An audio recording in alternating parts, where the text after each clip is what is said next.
Hello guys! Hello! This is for Libra. Libra.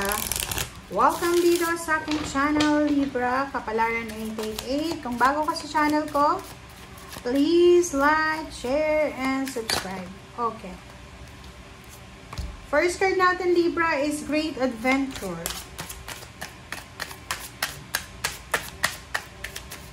Okay. Libra. Rainbow of Blessings. Rainbow Blessings to Libra. Congratulations talaga, guys. Okay, tingnan natin. Libra, ang first card mo dito, sinasabi ng barahan, take a risk, venture forward, and second card is Rainbow Blessing. There's a rainbow. There's an opening. Parang, alam mo yung mag-open sa'yo is wala siyang pinto. Blessings are showering your life. Okay. Okay, Libra. So, sinasabi ng baraha sa'yo dito na isang pagkakataon, isang sitwasyon, isang opportunity, possibilities, or maraming opportunities siguro ang darating sa buhay mo na pwedeng magbubukas ng parang pag-asa para sa'yo. And etong rainbow na to ay halimbawa na healing, like relationship healing, physical healing, spiritual, financial healing na matagal mo nang pinagpipray ang posibleng dumating sa buhay mo. Next is travel. Maybe matagal ka nang nag-a-apply papuntang ibang bansa, pero parang walang possibilities eh. Parang palagi kang na-scam, palagi kang bumabalik sa Pilipinas, hindi mo natatapos yung contract, parang ganun.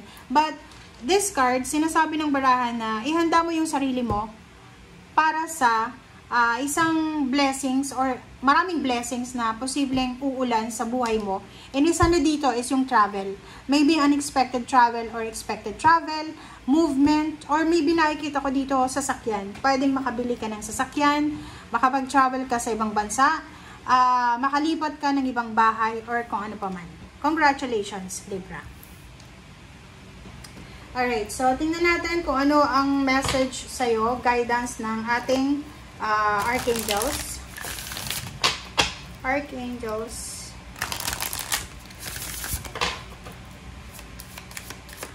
Sino ba yung archangel na present sa'yo sa ngayon?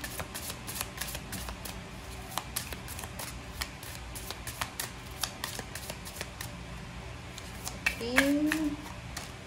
Carissa. Dito sa Carissa card na to, sinasabi ng barahan na you are at the end of a cycle in your life. Call upon your angels to comfort you and to guide you to your next step. Happiness awaits you now. So yun, di ba? Parang ito siya. Nakita nyo ba, guys? Kasi sinasabi dito na you are at the end of your cycle. Like, halimbawa na sobra ng paghihirap yung nangyayari sa buhay mo. Sinasabi ng barahan na patapos na to. Kumbaga, paalis ka na sa isang cycle na hindi na beneficial para sa'yo, hindi na maganda para sa'yo. Nasa parang endpoint ka na. Halimbawa, patapos na yung kontrata mo. Halimbawa, malapit ka nang mag-retire. Halimbawa, malapit ka nang magpatayo ng bahay mo. Malapit mo nang matapos yung bahay na parang halimbawa, inuupahan mo. So, pwede ka na makapag-change ng bahay. O yung iba, tapos na sa paghuhulog sa bahay, sasakyan, lupa, or ano pa. Basta malapit na.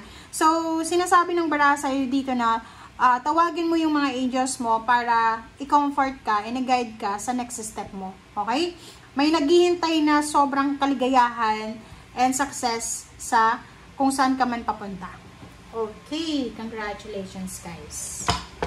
Alright. So, ano pa ba ang message para sa mga Libra?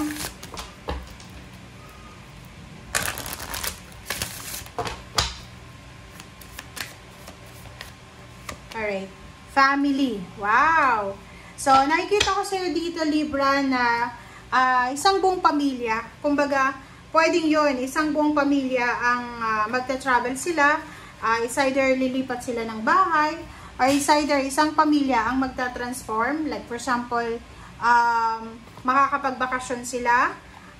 Possible na mayroong isang pamilya na matatapos na yung mga problema, yung mga troubles, yung mga pinagdadaanan nilang problema sa buhay, matatapos na siya. May mga pamilya na posibleng yun, marami kayong utang na posibleng matapos na. May pamilya na sobrang hirap na sa buhay, financial or emotional, or even healing, parang kailangan ng healing kasi may sakit sa pamilya.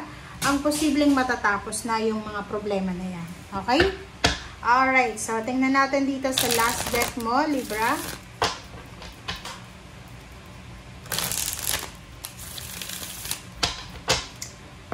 Alright, Libra.